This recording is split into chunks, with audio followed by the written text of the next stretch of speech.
തക്കാളി ചട്നിക്ക് നമുക്ക് കറിവേപ്പിലയും കുറച്ച് വറ്റൽമുളക്, തക്കാളി, സവാള ഇത്രയും കാര്യങ്ങളാണ് വേണ്ടത് കേട്ടോ. ആദ്യം പാനിൽ നമ്മൾ വെളിച്ചെണ്ണ ചൂടാക്കിയിട്ട് ഒരു 6-7 വറ്റൽമുളക് നന്നായിട്ടൊന്ന് വറുത്ത് കോരിയെടുക്കുകയാണ് ചെയ്യണം കേട്ടോ. അപ്പോൾ വറുക്കുമ്പോൾ പ്രത്യേകം ശ്രദ്ധിക്കുക, കരിഞ്ഞു പോവാതെ നന്നായിട്ടൊന്ന് വറുത്ത് എടുക്കണം. അങ്ങനെ വറുത്ത് മാറ്റി വെച്ചതിന് ശേഷം ആ സെയിം വെളിച്ചെണ്ണയിലായിട്ട് നമ്മൾ സവാള അരിഞ്ഞതും കൂടി വഴറ്റുന്നുണ്ട്. സവാള നന്നായിട്ടൊരു ഗോൾഡൻ കളറായിട്ട് കിട്ടുമ്പോൾ അത് മാറ്റിയിട്ട് നമ്മൾ തക്കാളി അങ്ങനെ വറുക്കാനായിട്ട് വെക്കുകയാണ്, വേവിച്ചെടുക്കാൻ വെക്കുകയാണ്. അപ്പോൾ തക്കാളി നന്നായിട്ട് വാടിക്കിട്ടണം. അപ്പോൾ നമ്മൾ തക്കാളി ഇപ്പോൾ ഒരു മൂടി വെച്ചിട്ട് വേവിക്കാതിരിക്കും, നല്ലത് പെട്ടെന്ന് കിട്ടാൻ കണ്ടോ. നന്നായിട്ട് ഇങ്ങനെ സ്പാഷ് ചെയ്ത് നമുക്കിങ്ങനെ കിട്ടണം. അതിനുശേഷം കറിവേപ്പിലയും കൂടെ ഒന്ന് വറുത്ത് കോരി എടുത്തിട്ട് ഇതെല്ലാം കൂടി നമ്മൾ മിക്സിയുടെ ജാറിലൊന്ന് തണുത്തതിന് ശേഷം മിക്സി ഒരു 10 മിനിറ്റ് കഴിയുമ്പോൾ തണുക്കും കേട്ടോ. അപ്പോൾ അതിലേക്ക് ഇത്തിരി ഉപ്പ് ചേർത്ത് വളരെ സിമ്പിളാണ്.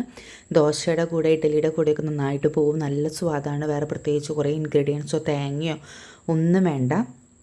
കുറച്ച് തക്കാളിയും സവാളയും വറ്റൽമുളക് ഇതെല്ലാം എല്ലാവരുടെ വീട്ടിൽ എപ്പോഴും ഉണ്ടാവുന്നതാണല്ലോ.